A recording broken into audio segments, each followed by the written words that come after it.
For 14 years, I lived with my wife and son, believing we were a happy family.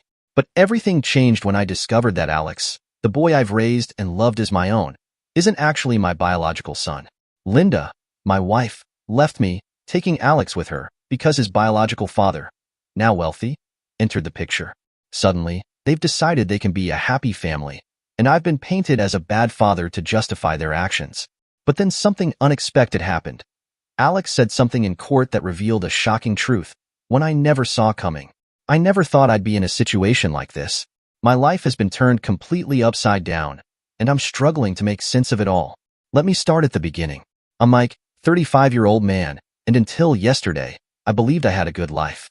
I've been married to Linda for 14 years, and we have a 14-year-old son, Alex. Linda and I got married when she found out she was pregnant. It wasn't planned, but I was ready to step up and be a father. From the moment Alex was born, I loved him with everything I had. I was there for all of his milestones, his first steps, his first words, and everything in between. I worked 2 jobs to ensure he had the best life possible, never doubting for a moment that he was my son. It wasn't always easy, but I never complained. That's what fathers do, right? I always tried my best to be a good dad. I helped Alex with his homework, taught him how to ride a bike, and cheered him on at all his soccer games. Every summer, we had our father-son camping trips, just the 2 of us. Those moments were some of the happiest of my life. I wasn't a perfect father, but I always put my family first. I made sure Alex had everything he needed for school, even if it meant skipping lunch at work. Last year, I saved up for months to buy him the latest game console for his birthday. The joy on his face when he opened it made every extra shift worth it. Linda and I had our ups and downs like any couple, but I thought we were happy. Just last month, we celebrated our 14th wedding anniversary with a quiet dinner at home. Alex even made us a card, which we proudly displayed on the fridge, or at least, it was there yesterday. Yesterday started like any other day. I went to my first job in the morning and my second job in the afternoon, looking forward to dinner with my family. But when I got home, something felt wrong. The house was eerily quiet. Normally, Alex would be watching TV or playing video games, and Linda would be in the kitchen. But this time, there was nothing. No sounds, no smells of dinner cooking, just silence. I called out for them, but no one answered. I went to Alex's room, thinking maybe he was wearing headphones and hadn't heard me. But his room was empty. Some of his clothes and favorite books were missing. My heart started racing as I went to our bedroom. That's when I saw the note on the bedside table, written in Linda's handwriting. My hands shook as I picked it up and started to read. The words have been echoing in my mind ever since. In the note, Linda revealed that she and Alex were leaving me. But that wasn't even the worst part. She confessed that I'm not Alex's biological father. She explained that, before we got together, she had a brief relationship with another man. When she found out she was pregnant, she assumed the baby was mine. She said she convinced herself it was true because she wanted it to be true. But now, 14 years later, Alex's biological father has come back into the picture. Linda wrote that he wanted to be a part of their lives, and she had decided to give him that chance. She claimed that Alex deserved to know his real father. I felt like I couldn't breathe. The room was spinning as I sat down on the bed, trying to process the words I had just read. How could this be happening? How could Linda do this to me? Do this to us? Desperately, I kept reading the note, hoping for some explanation that might make sense of it all. Linda wrote that she was sorry for lying to me all these years. She admitted she knew it was wrong, but said she had been scared. Scared of losing me and scared of being a single mother. Now, however, she felt that Alex's biological father, who was apparently successful, could offer them a better life. She also wrote that Alex was excited about meeting his real dad and starting a new chapter. That part shattered me the most. For the past 14 hours, I've been trying to wrap my head around all of this. I've gone through every emotion imaginable: shock, anger, sadness, betrayal. I've cried more in the last day than I have in my entire life. I can't stop thinking about all the moments I shared with Alex, teaching him how to tie his shoelaces, staying up all night when he was sick, cheering him on at his soccer games. Were all those moments a lie? I keep wondering if Alex ever suspected anything. Did he ever feel like I wasn't his real dad? Did Linda ever drop any hints? I thought we had a great relationship, but now I'm questioning everything. I've tried calling and texting both Linda and Alex, but their phones are turned off. I even drove by Linda's parents' house, hoping they might be there, but there was no sign of them. It feels like my entire life has been a lie. For 14 years, I poured my heart and soul into being a husband and a father. I worked tirelessly to provide for my family, often pushing myself to the brink. And now, in the blink of an eye, it's all gone. I don't know what to do anymore. The house feels so empty without them.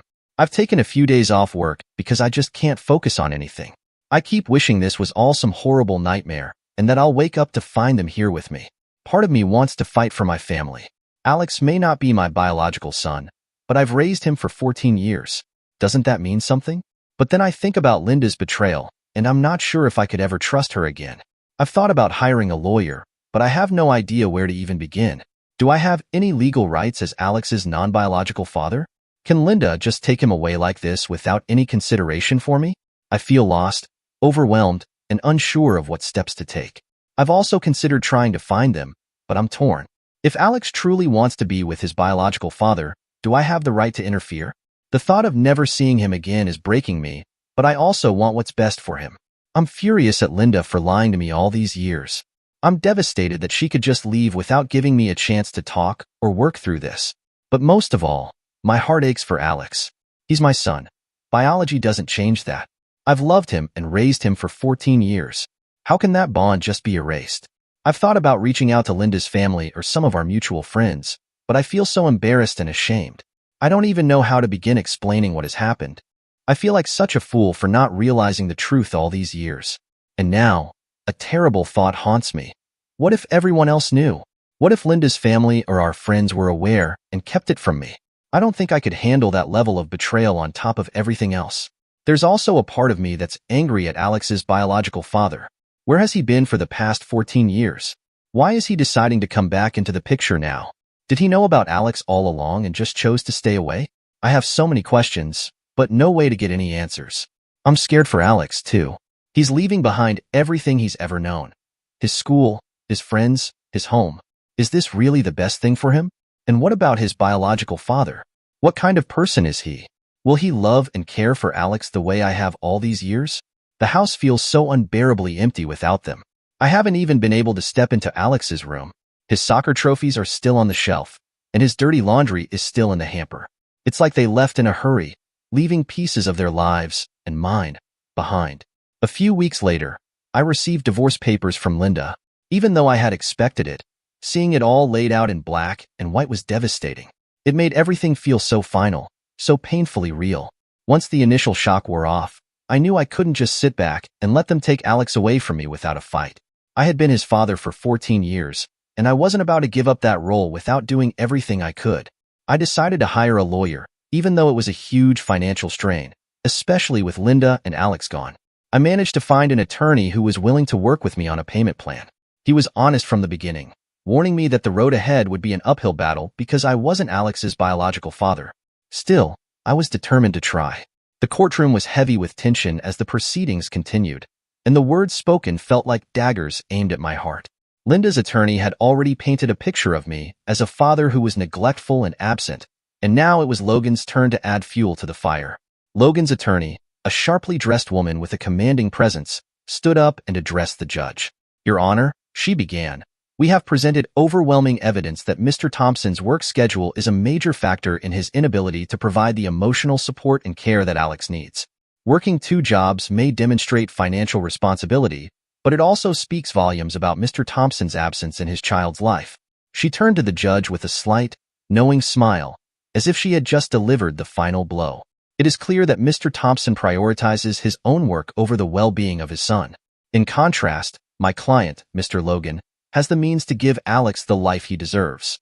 A life full of opportunities, financial security, and an environment where he can thrive." Logan sat across the room, arms folded, looking smug and self-assured. I could feel the weight of his wealth and status pressing down on me, making the battle even harder to fight. The judge nodded, considering the argument. "I understand the point being made, but I also recognize that financial stability is not the only factor in determining what is best for a child." Linda's attorney chimed in, presenting a set of witnesses who had been called to testify against me. One by one, they stepped onto the stand, each offering their version of events. One of them, a woman who had been a family friend of Linda's, was the first to speak.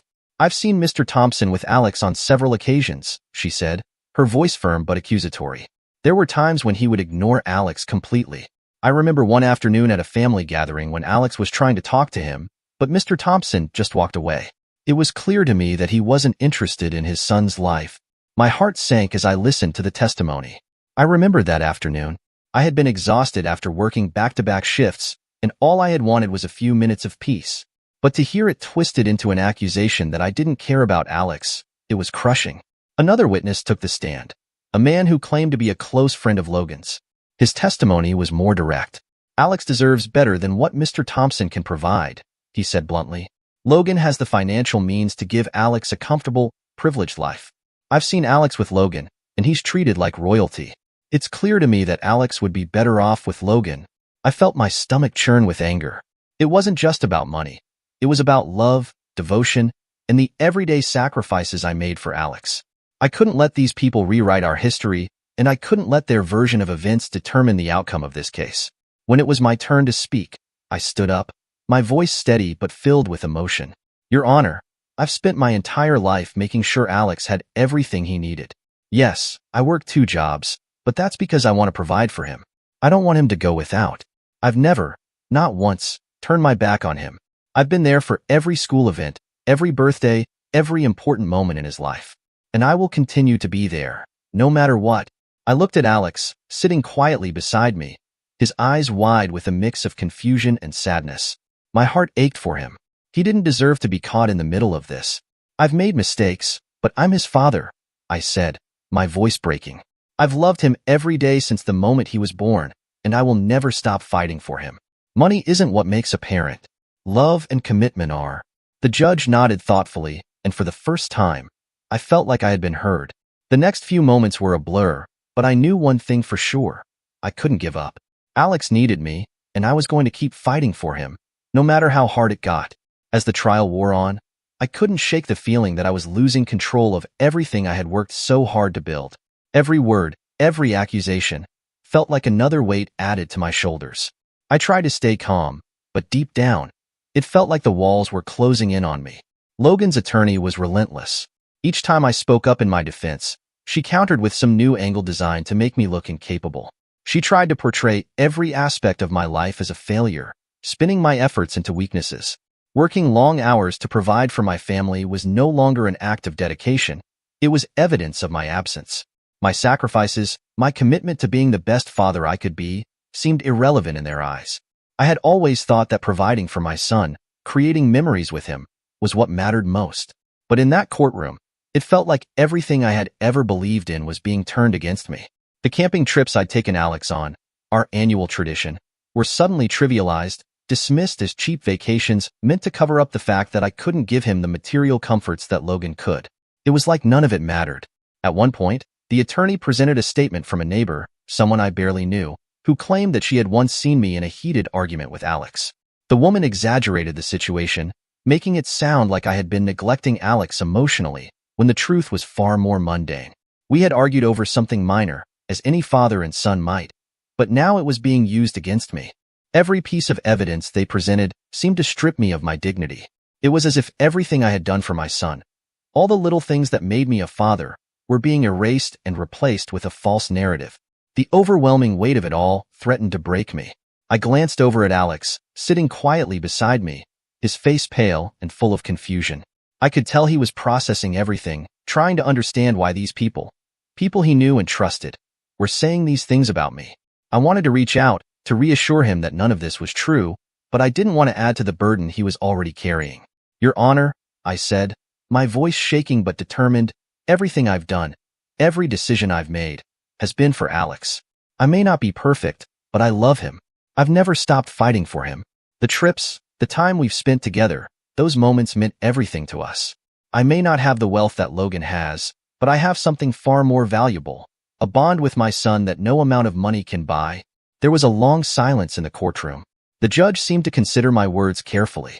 I wasn't sure if he would buy it. It felt like I was losing, but I refused to stop fighting. For Alex, for myself, I had to keep going, no matter how hard it was. But inside, the doubt crept in. Was it enough? Could I overcome their version of the truth? My lawyer fought hard, but we were completely outmatched. Logan's wealth gave him access to every advantage. They brought in expert witnesses to testify about the importance of biological connections, and child psychologists who argued that Alex would be better off in a household with greater financial stability. It felt like they had prepared for every possible angle, leaving me defenseless. I started bracing myself for the worst, that I might lose Alex forever. The thought of never seeing him again, of someone else raising him and hearing him call another man dad, was almost too much to bear. I spent countless sleepless nights, lying awake and thinking about all the moments I would miss. His first day of high school, his big achievements, and even the everyday conversations we shared. But then, something completely unexpected happened. The judge announced that he wanted to hear from Alex himself. I was terrified. What if Linda and Logan had turned Alex against me? What if he said he wanted to live with them? I didn't know if I could bear hearing Alex say he didn't want me in his life anymore. As he took the stand, I could barely breathe, my heart pounding in my chest. But what happened next changed everything. Alex looked directly at the judge and said, "I want to live with my dad. My real dad. The one who raised me." I couldn't believe what I was hearing. Alex continued, describing how I had always been there for him. He talked about our camping trips and how much they meant to him, how I always made time to help him with his homework, even when I was exhausted from work.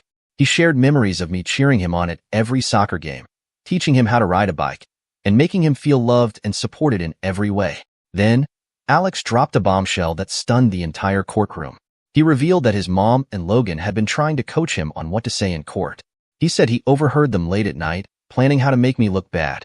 They told him to claim I was neglectful, that I didn't care about his education, and that I was always angry and tired. Alex said he couldn't go through with it. He told the court that none of it was true, and that he couldn't lie about the person who had been there for him his entire life. He even shared specific conversations he had overheard, where Linda and Logan discussed ways to manipulate evidence and testimonies against me. The courtroom fell completely silent. I could see the shock and disbelief on Linda and Logan's faces. The judge listened carefully, asking Alex several questions to clarify what he had heard and experienced. In the tense silence of the courtroom, Alex's voice broke through, steady but filled with emotion as he recalled what he had overheard. His eyes stayed focused on the judge, but I could see the weight of his words on his face. "Your Honor," Alex began, his voice quiet but clear. "I overheard a conversation between Logan and my mom, Linda. Logan was suggesting that they could pay off some of my coworkers to testify against my dad.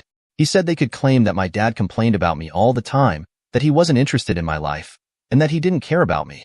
My mom didn't like the idea at first, but Logan kept convincing her, saying it was the only way they'd win the case." I could hear the shakiness in Alex's voice as he continued, his fists clenched at his sides. "And then, they started talking about my teachers. They wanted to get them to lie, say that my dad never showed up for parent-teacher conferences. But that's not true. He always made time for me, even when he had to take time off work. He was always there, and I know that." Alex paused, his gaze drifting down for a moment before he looked back up at the judge, his voice faltering with the weight of what he had to say next. "It made me feel scared, Your Honor. I didn't know who to trust, and I started to feel confused, like everything I knew about my dad and what he's done for me didn't matter to anyone."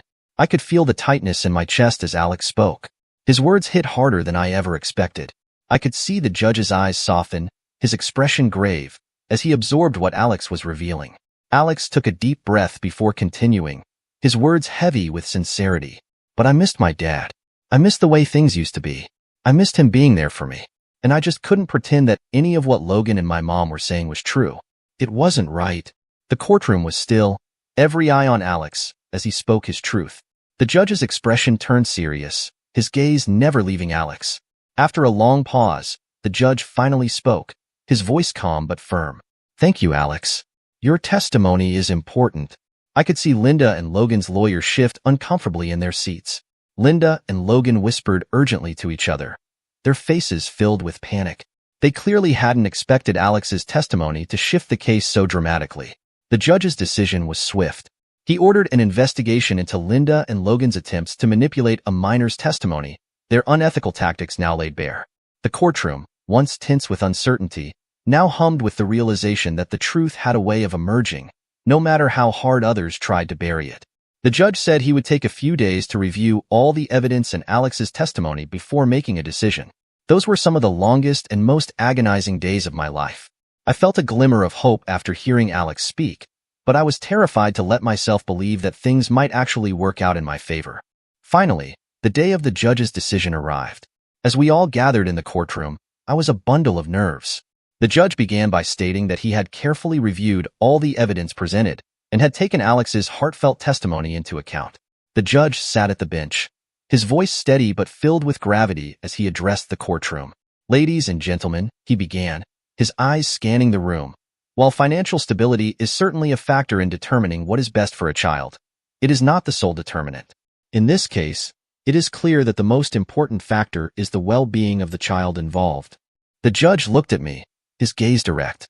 "Mr. Thompson, it has been shown that you have consistently provided for Alex's needs.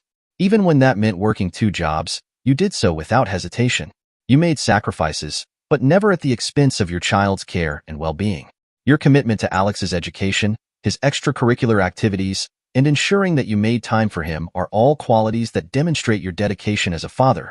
I could feel a wave of relief wash over me as he spoke. For so long, I had feared that my financial struggles would be used against me, but the judge seemed to understand the lengths I had gone to in order to be there for Alex. He continued, his tone turning more serious. "However, I must also address the actions of the opposing parties. It has come to light that Ms. Linda and Mr. Logan made repeated attempts to manipulate the testimony of a minor, coaching Alex on what to say. These actions are deeply concerning. It is a blatant disregard for Alex's emotional well-being and raises significant questions about the fitness of both Linda and Logan as parents." There was a slight murmur in the courtroom as the judge's words landed. I could see Linda and Logan shift uncomfortably in their seats. Their lawyer's face tightened with anxiety, clearly sensing the shift in the proceedings. The judge turned his attention back to me. "Mr. Thompson, it is clear that you have been a loving and devoted father to Alex. His well-being, as well as his wishes, have been at the forefront of this case. After reviewing all the evidence, the testimony provided, and considering the actions of the other parties involved, I find that full custody of Alex should be awarded to you." My heart leapt in my chest, and I couldn't suppress the tears that welled up in my eyes. I looked at Alex, who was sitting beside me, and saw the look of relief and happiness on his face. It was as if a weight had been lifted from both of us. The judge paused for a moment, allowing the weight of his decision to settle. The bond between a parent and child is not solely defined by biology. It is defined by years of love, care, and commitment. And it is clear to me that you, Mr. Thompson, have been the father that Alex needed. You have been present in his life, and that bond is irreplaceable. Linda's face contorted with shock, and Logan's jaw clenched. Their lawyer was frantically flipping through his notes, clearly trying to figure out how to respond to such a decisive ruling. The judge's gaze hardened as he concluded, "I am granting you full custody of Alex. Furthermore, based on the efforts to manipulate the case and the testimony, I am ordering that the legal fees be borne by Ms. Linda and Mr. Logan. It is a direct result of their actions." The room fell silent as the judge's gavel came down with a sharp crack, signaling the end of the proceedings. I stood up, barely able to contain my emotions, and Alex immediately ran to me, throwing his arms around me in a tight embrace. "Dad, we did it," Alex whispered, his voice thick with relief. I held him close, tears streaming down my face. "We did, buddy. We did." It felt like a dream, like the end of a long, painful journey. And for the first time in what felt like forever, I finally believed that we could move forward, together. As for the divorce, it was finalized, and I had no desire to remain married to Linda after everything that had unfolded. Additionally, the judge ordered Linda and Logan to pay my legal fees due to their attempts to manipulate the case. When the judge announced his decision, I was overwhelmed with relief and joy. Alex ran to me and hugged me tightly, and I couldn't hold back my tears. It felt like an enormous weight had been lifted off my shoulders. For the first time in months, I felt like I could truly breathe again. In the weeks since, Alex and I have been adjusting to our new normal. We're back in our old house, working hard to rebuild our life together. It's been challenging financially, but we're making it work, one day at a time. I've had to scale back on some expenses, but Alex understands. He even offered to get a part-time job to help out, but I told him to focus on school and just being a kid. Alex has been incredible throughout all of this. He's in therapy to help him process everything that's happened, and I'm so proud of how mature and strong he's been. We've had some deep conversations about family, trust, and what it truly means to be a father. It hasn't always been easy, but I feel like we're both growing from this experience. Linda and Logan have visitation rights, but Alex has made it clear that he doesn't want to see them right now.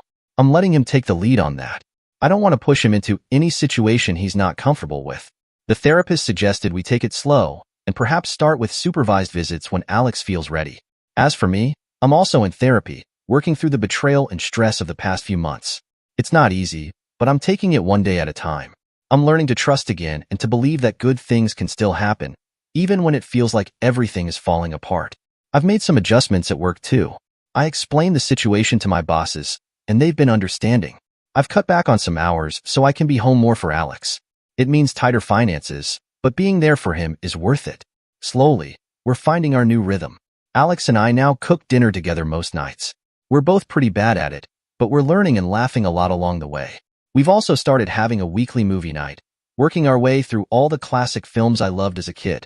I want to thank everyone who offered support and advice on my original post. There were moments when your kind words were the only thing keeping me going.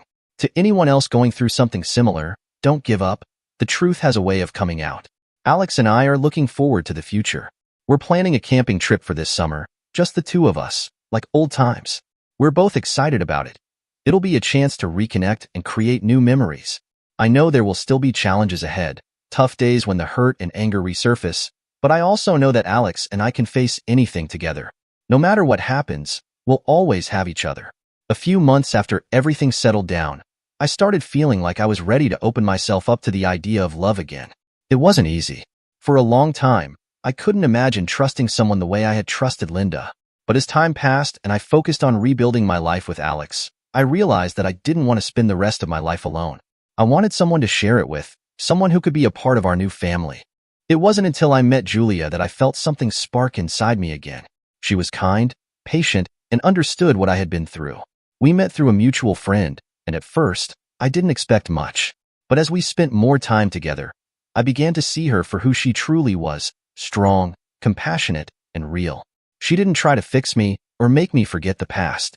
She accepted it, and in her presence, I felt a sense of peace that I hadn't experienced in a long time. Alex took to her right away.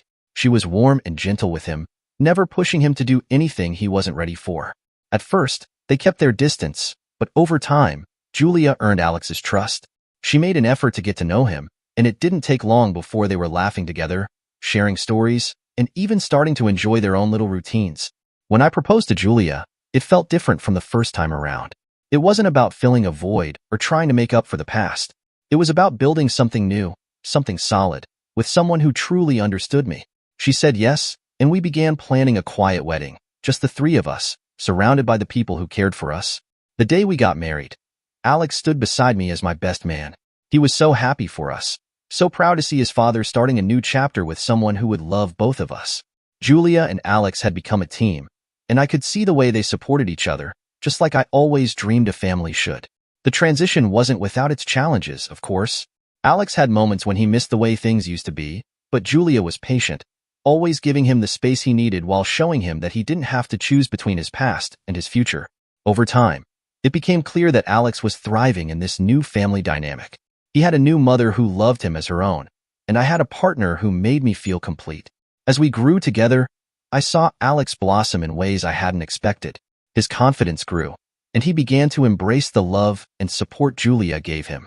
They bonded over shared interests, like hiking and playing soccer in the yard, and I could see the way Alex began to look at her, not as a replacement, but as a new source of love and stability in his life. We're a family now, and although the past will always be part of our story, I know that Alex and I are stronger than ever. We've built something beautiful with Julia, and every day I'm grateful for the life we're creating together. There are challenges ahead, but as long as we have each other, I know we can face them. Alex is happy, thriving, and surrounded by love, and so am I. Dear listeners, please share your thoughts in the comments section below, and don't forget to like, share, and subscribe.